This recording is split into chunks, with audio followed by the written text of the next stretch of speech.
bonjour mesdames, messieurs, merci de nous avoir rejoints pour cet atelier, pour cette session qu'on va consacrer justement, et c'est l'intérêt de ces retours d'expérience, à une question qu'on s'est posée parce que c'est celle qui est au cœur des agendas d'un certain nombre de responsables de sécurité des systèmes d'information. C'était comment rationaliser ces outils de protection pour renforcer la cybersécurité. C'est vrai que la fréquentation des allées du salon montre la pluralité des acteurs, la diversité des environnements, l'ampleur des promesses qui sont faites, mais par contre, se pose toujours la question de sa transposition dans le monde réel de l'entreprise de manière opérationnelle, de manière à ce que, en adéquation avec les métiers, avec les réglementations, avec les budgets et avec la volonté des dirigeants de faire en sorte que cette sécurité soit prise en compte et déployée. Pour faire cet exercice, j'ai le plaisir d'être en compagnie de Sébastien Pierre, qui est le CTO de Diam International. On aura l'occasion de parler de cette très belle ETI française. Et en fait, vous allez, si le nom ne vous dit rien de prime abord, vous allez voir que nous connaissons Diam International assez fréquemment dans notre quotidien. Et donc, c'est intéressant de voir les problématiques aux confins du monde industriel, de voir comment est-ce que cette cybersécurité est prise en compte. Un mot sur Trend Micro, qui est une entreprise donc qui a plus d'une trentaine d'années dans le domaine de la cybersécurité, qui est une entreprise à peu près de 7000 personnes, qui est un des spécialistes mondiaux de l'analyse technique de la cybermenace et qui précisément s'intéresse aussi à la compréhension des phénomènes cybercriminels afin justement d'adapter les outils à la réalité pratique des modes opératoires des attaquants et donc d'avoir à la fois cette convergence entre la compétence technique, numérique, informatique de la cyberattaque et également sa mise en contexte dans l'environnement réel des entreprises, des administrations et des collectivités. Et donc c'est important d'avoir ainsi cette connaissance-là, qui va se spécialiser également avec des entités verticales. Elles sont à ce jour au nombre de 3. Alors une qui est cousine de la maison Trend Micro, qui s'appelle TX1 Network. C'est d'ailleurs sur le network. Il y a des démonstrations et il y a effectivement des outillages qui sont présentés. Pourquoi ? Parce que c'est l'entité dédiée au monde industriel. Le secteur, enfin la branche OT a ses caractéristiques techniques. Elles sont comparables, mais également très spécifiques par rapport à l'IT. Et donc, c'est vrai que c'était important d'avoir cette expertise-là et surtout trouver des équipements qui vont correspondre à cet univers. Et on en dira un mot, justement, avec Sébastien dans l'univers industriel. Une consacrée aux véhicules autonomes, aux véhicules connectés, qui est VIC One, et qui a donc justement vocation à comprendre les spécificités de ces outils numériques mobiles que seront les véhicules de toute nature, les voitures, les camions et également tout élément de transport.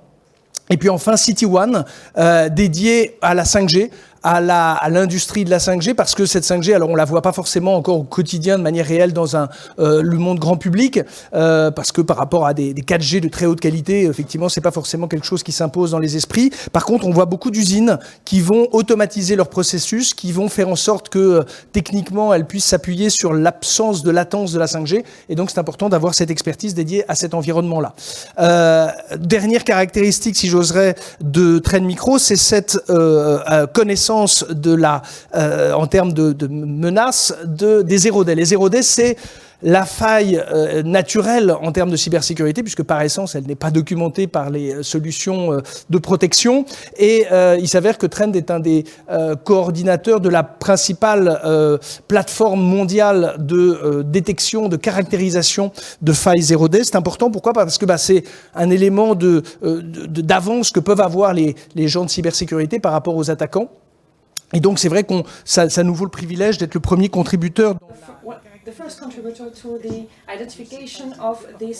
concurrents tout à fait éminents, des acteurs du numérique tout à fait éminents et certainement compétents dans leur domaine, mais effectivement, on voit bien qu'il y a une expertise spécifique dans ce contexte-là. Donc, à la fois d'avoir l'antériorité historique sur la connaissance et l'évolution de la cybermenace, des verticales pour prendre en compte les spécificités d'environnement en croissance, et puis l'investissement consacré à la caractérisation des failles zero day, qui est aussi un des éléments structurants et latent de la stratégie d'une politique de cybersécurité. Voilà pour Trend Micro. Alors effectivement, je parlais de Diam International. Passer la parole pour justement cette session de manière à présenter cette entreprise. Alors, bonjour à tous et à toutes. Alors le groupe Diam, en fait, comme le disait Nicolas, vous savez forcément ce qu'on fait. Enfin, vous avez forcément vu ce que nous on faisait. Nous sommes un groupe français présent dans une vingtaine de pays et sur une trentaine de sites. Un groupe industriel. Alors, en fait, nous fabriquons ce qu'on appelle des présentoirs en lieu de vente. Donc, des marques pour les citer, Sephora par exemple, un Sephora. Plus de 90% du mobilier que vous avez trouvé dans un Sephora peut être dedans, mais également aussi du travel retail. Moi, j'ai pas le mot français, je suis désolé. Voilà, des duty free. On voyage moins, donc voilà ça. On est moins tout ce que familier vous de avez ça. trouvé dans un duty free, ce que Nicolas est en train de vous montrer, des magasins complets. D'autres exemples qui peuvent être par exemple un PSG Store. C'est un concept qui a été imaginé par les équipes de Diam, construit et installé. Et le tout, donc, contexte mondial. Nous sommes présents je dirais, le plus à l'ouest, le Mexique, et le plus à l'est, le Japon. Donc, des activités qui tournent, en point de vue IT, 24 heures sur 24, et avec la contrainte d'un groupe industriel qui a pas forcément, enfin, qui a une cinquantaine d'années, mais qui n'avait pas forcément une très, très grande culture informatique. Et d'où l'intérêt pour nous d'avoir des outils qui nous ont permis d'avoir sur un seul tableau de bord les remontées techniques et cyber de tout ce qui se passe sur notre infrastructure. Alors effectivement, c'est intéressant si on prend les ordres de grandeur, c'est-à-dire que c'est un très bon cas d'illustration de ce qui peut réunir comme exigence dans une même entreprise, c'est-à-dire d'avoir à la fois des métiers très haut de gamme en termes de réalisation, une clientèle extrêmement exigeante quant à la livraison, les conditions de production, et puis un éparpillement mondial avec des capacités de production qui soient réparties à l'échelle de la planète. Et quand on dit l'échelle de la planète, c'est vraiment toutes les plaques géographiques, et c'est pour ça que ça nous semblait intéressant. Pourquoi ? Parce que c'est à la fois très demandeur en termes de protection, de sécurité, mais effectivement ça ne dispose pas des moyens que peut avoir des très grands groupes multinationaux, et donc c'est une qualité de bonne gestion des moyens consacrés à la cybersécurité que de s'intéresser à cette problématique. Alors c'est vrai que dans notre univers, alors je vais juste revenir de manière à ce qu'on vous avez compris maintenant, parce que juste pour un mot, c'est aussi bien les mobiliers que les équipements qui se trouvent factices, qui se trouvent dans de présentation du marketing. Donc c'est à chaque fois presque un travail d'ébéniste et d'industriel. C'est-à-dire que ça va de l'artisan d'art jusqu'à l'industriel, avec des zones géographiques extrêmement vastes. Je rajouterais juste, et surtout protéger mais sans jamais bloquer le business. C'est surtout ça la plus grosse contrainte aujourd'hui, et de se dire si on met en place une solution technique en France, il faut penser au contexte local qui fait que peut-être en Chine ça va bloquer des choses. C'est aussi une grosse contrainte qu'on a. Alors effectivement, c'est pour ça que là on va rentrer une fois qu'on a compris le métier, l'environnement dans lequel tu étais amené à évoluer en tant que CTO, c'est effectivement on retrouve une pluralité de cet environnement. Ce qu'on caractérise et ce qu'on connaît bien chez Trend, c'est effectivement un environnement qui est multiple, qui est complexe, c'est-à-dire d'avoir aussi bien la problématique cloud, la problématique des serveurs, d'avoir le réseau, d'avoir des sites internet. Donc on a cette diversité d'environnements techniques. Tout à fait. En fait, au sein de l'équipe IT de Diam, on gère vraiment de A à Z, donc du endpoint jusqu'au site internet corporate.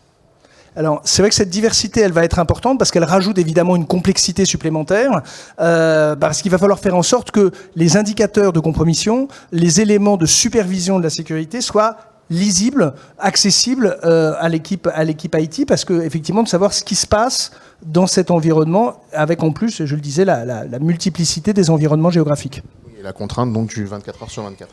Ah oui, en plus, effectivement, c'est de fait. Dans l'exposition au risque, ce qu'on va essayer de faire en sorte, parce que c'est de faire en sorte que des signaux d'alerte, c'est souvent un des éléments qui peut être pointé, que les signaux d'alerte viennent un peu polluer l'exercice du quotidien, parce qu'on voit la pluralité des environnements, ça peut être un risque aussi de voir des systèmes qui lancent des signaux en permanence et donc déroutent ou mettent en difficulté l'équipe IT qui ne peut pas forcément... Oui, tout à fait. La multiplication des outils, comme vous le disiez tout à l'heure, Nicolas, qu'on peut avoir, font que avoir les outils, c'est très bien. Pouvoir traiter les alertes et surtout faire la remédiation nécessaire, c'est primordial et c'est vraiment le plus difficile. En ce qui concerne cet environnement, la pluralité des menaces concerne à peu près tous les systèmes entre les problématiques de mise à jour. Et on va voir que dans le domaine industriel, la mise à jour des équipements est un vrai sujet crucial parce que effectivement on a des cycles de travail, on a des machines, des équipements qui sont pas forcément familières des problématiques de mise à jour. Ouais, les machines industrielles ont des cycles de vie qui sont beaucoup plus grands que les ordinateurs qui les pilotent, ce qui fait qu'on se retrouve très souvent dans le milieu industriel à devoir maintenir de moins en moins des Windows XP. On essaye de les éradiquer, mais quand même encore beaucoup de Windows 7 voilà, et qui ne sont surtout pas patchables parce que les éditeurs et les industriels disent non, si vous mettez à jour, notre machine ne fonctionnera plus. Donc c'est assez contraignant aussi dans le contexte cyber d'avoir des machines pas à jour, mais on n'a pas le choix. Alors, c'est vrai que pour traiter ce genre de sujet, et on va le voir d'ailleurs avec la séquence précédente, on passe beaucoup de temps chez Trend Micro à rencontrer justement nos clients de manière à les écouter, faire en sorte qu'ils expriment leurs problématiques en termes de besoins, et afin que nos produits correspondent justement à ces points, alors qu'ils ne sont pas forcément toujours douloureux, mais qui sont en tout cas des points de blocage. Et c'est vrai que les 3 points, on vient de sortir une étude il y a quelques jours auprès d'un public de dirigeants internationaux et français, parce que c'est important pour nous d'avoir les différents éclairages. Et globalement, alors si vous la souhaitez, on vous la tient disponible évidemment. Cette étude en termes complets, documentée, chiffrée par verticale et zone géographique. Mais c'est vrai que globalement, pour la résumer, problématique de quantifier le risque, savoir où est-ce que j'en suis chez moi. Deuxièmement, de ne pas avoir forcément les ressources, les personnels pour ensuite opérer ces politiques de cybersécurité et effectivement être capable de se dire quand je regarde mon organisation, même si tout a l'air de fonctionner, comment est-ce que je mesure ce qui se passe dans les différentes verticales que sont les entités connectées à Internet, les endpoints, les comptes utilisateurs, les serveurs, etc. Et c'est vrai que cette question de la lisibilité, c'était important d'avoir une console, une plateforme de lecture de ce système de sécurité. Comme je disais, comme c'est un contexte industriel qui n'a pas forcément une très grande culture informatique, sur les 2500 collaborateurs équipés d'informatique, on est moins de, on va dire, une vingtaine informaticiens. Donc on ne peut pas se permettre d'avoir quelqu'un qui va être dédié, tiens, moi je m'occupe que des antivirus messagerie, quelqu'un qui s'occupe que des flux réseau, etc. Donc l'intérêt d'avoir une vue globale de tout ce qui se passe sur un environnement aussi bien cloud, si on prend Office 365, que les serveurs qui sont on-premise. Ce qui est intéressant justement, c'est que une conclusion qui a été tirée de cette discussion avec la communauté des RSSI, c'était, et c'est ce qu'on a formalisé alors avec nos cousins de TX1 Networks, sous la forme d'une clé qui permet justement de profiter des courtes périodes de maintenance des systèmes industriels avec un système de diodes lumineuses avec 3 couleurs selon que tout va bien, selon qu'il y a un problème ou au contraire qu'il y a une opération problématique, mais qui peut être traitée par les agents présents dans la clé, de faire en sorte justement que on est à la fois l'expertise technique, alimentée par les bases, alimentée par la Threat Intel, par la Zero Day Initiative, et donc la connaissance des failles Zero Day documentées, mais également qui correspondent à la réalité des usines qui ne peuvent pas s'arrêter parce que les périodes de maintenance sont forcément décalées selon les environnements et courtes par essence, puisque pendant la maintenance, il s'agit quand même de faire la maintenance et pas uniquement de faire de la cybersécurité. Et donc c'est vrai que ça a été une des réponses opérationnelles suite à ces expressions de besoin. Est-ce que parce qu'on voulait montrer, alors juste pour à titre indicatif de voir à quoi ressemble une console de supervision, donc avec les différents environnements, sachant évidemment que sur le stand de Trend Micro également de TX1 Networks, vous aurez la possibilité de voir concrètement à quoi ça peut ressembler avec les équipes et les équipes techniques et commerciales. Mais de manière à se dire, ça c'est important, ça veut dire que même pour des activités hébergées chez des tiers, ça peut être utilisé, notamment je pense au site internet. Oui, en fait, à partir du moment où on a un agent de la suite Trend, ça peut remonter dedans. Donc si vous hébergez vos sites internet chez un AWS ou etc., on peut leur mettre à dispo l'agent. L'agent s'installe et remonte dans cette console, et on a non seulement les informations de menaces, mais on va avoir des informations un peu plus fines que sont capables de remonter les agents, mise à jour, des éventuelles failles qui auraient été détectées dans, par exemple, la Log4j, le classique. Et tout ça, on l'a dans ce tableau de bord, et qui nous donne une note de risque vraiment globale sur tous les assets. Et ça également, quelle que soit la diversité des environnements, on parlait de Windows, Linux... On peut avoir, nous dans le cadre de Diam, on va avoir du Windows de 2008 jusqu'à 2022, Windows 7, Windows 10, Windows 11, et également Linux et macOS aussi.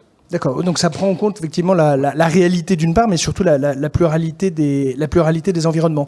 Est-ce que ce déploiement, dès lors qu'on voit qu'il traite un environnement diversifié, complexe, est-ce qu'il a été difficile à mettre en œuvre? C'est-à-dire, comment s'est passé le déploiement des solutions? Est-ce que en termes de contraintes de temps, comment ça s'est passé? On avait une contrainte de temps assez forte parce qu'on n'était plus sous maintenance de notre précédent outil antivirus, et on a déployé 800 postes en 3 semaines. Donc, toujours dans le contexte international. Et après, il reste tout le temps, il va rester un poste dans une usine sur lequel on ne peut pas intervenir tout de suite. Un grand nomade qui n'est pas forcément toujours là. Et voilà. Aujourd'hui, on a 1600 endpoints. Et donc, après presque 2 ans d'utilisation, on n'a pas eu d'écueil de déploiement. Pas plus qu'avec d'autres outils, même moins. L'antivirus Trend et le DR étant capable de bien désinstaller les petits copains. D'accord. Donc effectivement, ça fonctionne. Voilà. Non, mais ce que c'est important aussi dans le déploiement opérationnel, c'est-à-dire que ça ne devienne pas un souci supplémentaire que de s'approprier une solution. C'est quand même aussi un élément quand on a une équipe forcément restreinte ou limitée, c'est-à-dire qu'il ne peut pas se consacrer des ressources importantes à ça. C'est important d'avoir un produit qui arrive à trouver sa place avec efficacité dans des délais maîtrisé. C'est pas un produit qui est difficile à déployer, et c'est bien intégré. Ça se passe bien avec les outils classiques de Microsoft à minima pour le déploiement massif. Et franchement, il n'y a pas eu de problème. Est-ce que cette lisibilité est un élément de la politique de sécurité, notamment pour traiter les remontées de l'outil, c'est-à-dire faire en sorte que justement il puisse y avoir une prise en compte par les opérationnels des éléments signalés par la plateforme? Aujourd'hui, chez Diam, en fait, tous les outils de l'écosystème de Trend, on a plusieurs outils qui protègent O365, les serveurs, les endpoints. Les alertes sont uniquement traitées dans cet outil. On ne se connecte que très rarement aux autres consoles. Au quotidien, c'est cette console-là et pas les autres. Les autres, je dis, il y a des utilisateurs sur site, ils n'ont pas accès aux autres consoles puisqu'ils n'ont pas besoin en fait. D'accord. Donc, non, ce qui est important, c'est que c'est notre préoccupation d'intégrer la cybersécurité dans une démarche métier. C'est-à-dire qu'on comprend bien que les métiers n'est pas de se spécialiser en cybersécurité. Simplement, plus on leur fournira des outils exploitables, efficaces et qui répondent à leurs attentes, plus évidemment, ils seront des alliés et des acteurs de cette politique de cybersécurité. L'idée, ça a été, en fait, la politique du groupe pour déployer les outils informatiques, c'est de se dire, les informaticiens, quels qu'ils soient, dans toutes les filiales, doivent avoir accès aux outils pour pas qu'ils aient l'impression la maison mère impose et puis c'est tout. Donc on essaie vraiment de les rendre acteurs, aussi bien, je dirais, le technicien informatique qui est dans l'usine en Chine, il est autant acteur de la posture cyber du groupe que moi ou que mes équipes au siège. Est-ce qu'il y a un sujet concernant, parce que c'est un des écueils qu'on évoque, qu'on peut envisager dans des solutions qui justement couvrent des thématiques vastes, celle des faux positifs. Est-ce que ça c'est un sujet ou au contraire c'est pas quelque chose auquel vous avez été confronté? On a un sujet de faux positifs, mais c'est des usages. On a des services qui font beaucoup de digital et ils ont des outils de développement par exemple et ça ramène beaucoup de faux positifs, mais ils sont catalogables assez vite en faux positifs et ils reviennent plus en fait. D'accord. Donc ça se passe bien. Alors, au début, c'est vrai que ça a fait un peu peur. On voit beaucoup de choses, actions suspicieuses, scans de réseau, etc. Donc ça peut avoir tendance à faire très peur. Mais on se rend compte que c'est le développeur de la solution qui diffuse les images sur les présentoirs de nos clients. On est rassuré. Alors ça c'est vrai aussi, ça c'est l'avantage. Pourquoi est-ce que c'est l'occasion de le pointer aussi? C'est-à-dire que ça prouve que ça permet quand même à des entreprises qui ont des expertises dans le domaine tech, elles ne sont pas bloquées ou bridées par ça. C'est-à-dire que c'est signalé, ce qui est plutôt bon signe, parce que ça prouve que effectivement, il fallait c'était un sujet d'interrogation, mais que ça ne muselle pas l'activité des collaborateurs qui ont une autonomie dans le domaine de l'usage du numérique. Non, aujourd'hui, sur les 1500, 1500 endpoints, j'ai pas de blocage business. J'ai pas eu de blocage business. Et s'il y a eu, ils ont été assez simples à configurer. Vous avez en plus développé, et je pense que c'est important parce que par rapport une démarche de réversibilité, c'est toujours important également de savoir, pour votre SOC notamment, c'est un critère que vous avez, sur lequel vous êtes vigilant. Se dire effectivement pour être sûr que cette solution, vous puissiez quand même toujours la maîtriser. Alors dans le cas de Diam, l'EDR, l'antivirus et l'EDR a été choisi avant le SOC, mais en prenant tout le temps en but, la target était le SOC. Donc le produit devait être capable de se remplir, de renseigner un SIEM, ce qui est le cas, et également de la partie réversibilité, c'est-à-dire de pouvoir se dire le groupe Diam a choisi ce produit, mais sera capable de travailler avec n'importe quel SOC. On l'a évoqué rapidement, mais c'est une démarche qui est chère à Trend Micro parce que justement c'est toujours dans cette logique d'accompagnement des problématiques réelles des responsables d'entreprise. On a évoqué le virtual patching. C'est un élément aussi important dans dans cet univers industriel. Donc, je répète, le virtual patching, c'est l'occasion, en tout cas, des fonctionnalités qui permettent autant que possible d'assurer la sécurité d'environnements qui ne sont plus forcément, mis à jour par les éditeurs historiques des solutions en question. Alors, pour être transparent, ça a fait je dirais, c'était un des points différenciants qui nous a fait choisir Trend Micro, c'est vraiment sa partie virtual patching sur leur antivirus, on va dire plutôt serveur, mais qui peut fonctionner également sur des postes, des Windows, on va dire des Windows 7. Mais voilà, la partie virtual patching était importante pour nous, comme je disais, c'est qu'on a des industriels où ils nous disent, faut pas mettre à jour, faut pas changer la version, faut garder tel quel. Donc on sait que quand il y a des failles de sécurité sur certains produits, SQL Server, Windows, on ne laisse pas ouvert. Mais le virtual patching permet de subjuguer ce problème. En ce qui concerne l'outillage, est-ce que cette remontée, je parle sur cette console, est-ce que c'est un moyen parce que maintenant que le temps va s'installer, de mettre des indicateurs, de comparer, de voir l'évolution de la cybersécurité, c'est-à-dire de l'utiliser aussi comme outil de pilotage de la politique de cybersécurité de l'entreprise ? Aujourd'hui, on suit l'ID, le risque index, voilà. Et donc, il y a ce chiffre. Là, alors celui-là, dans cet exemple-là, est à 61. L'idéal pour l'entreprise, ce serait qu'il serait plutôt en dessous de 40. Mais effectivement, ça permet de quantifier ou en tout cas de mesurer. Ça donne une tendance. Alors ça peut parfois faire peur parce que les éditeurs type Microsoft nous font des farces. C'est que s'il suffit qu'il y ait un patch qui ne soit pas appliqué, le risque va se prendre tout de suite 10-15 points. Donc on dit, hier j'étais à 35, aujourd'hui je suis à 45. Mais ça donne une bonne tendance et ça permet aussi de justifier au point de vue management un besoin de ressources par exemple. D'accord, pour déployer ou pour dire il y a une faille, il va falloir des ressources supplémentaires pour garder une posture correcte.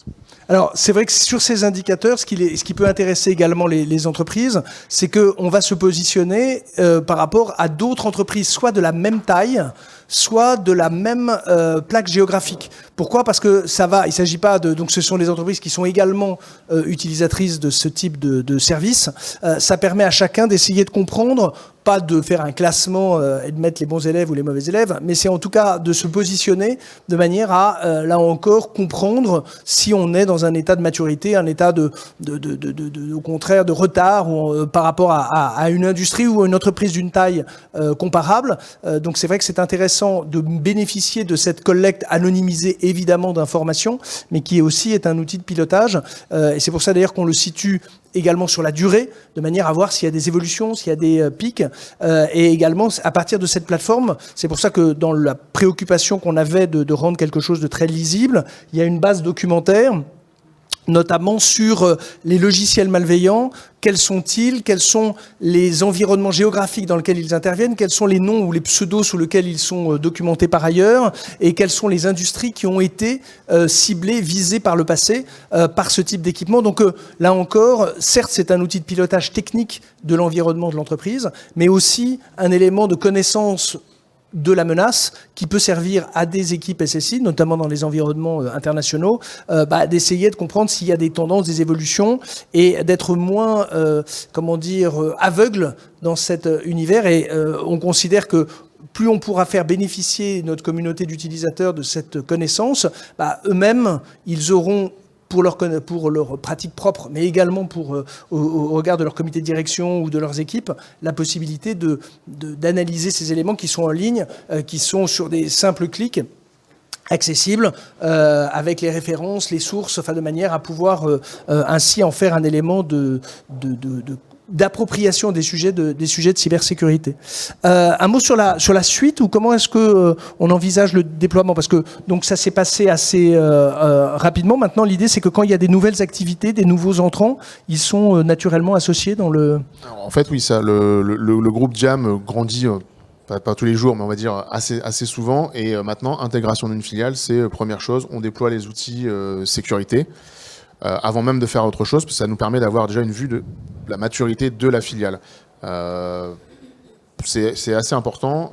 Nous, on a maintenant, c'est vraiment le process érodé, c'est nouvelle filiale, les outils cyber, antivirus, EDR, et après, on regarde ce qui se passe. C'est ça. Donc ça permet aussi d'uniformiser le niveau de sécurité sur l'ensemble des éléments connectés. Oui, et puis il y a un côté...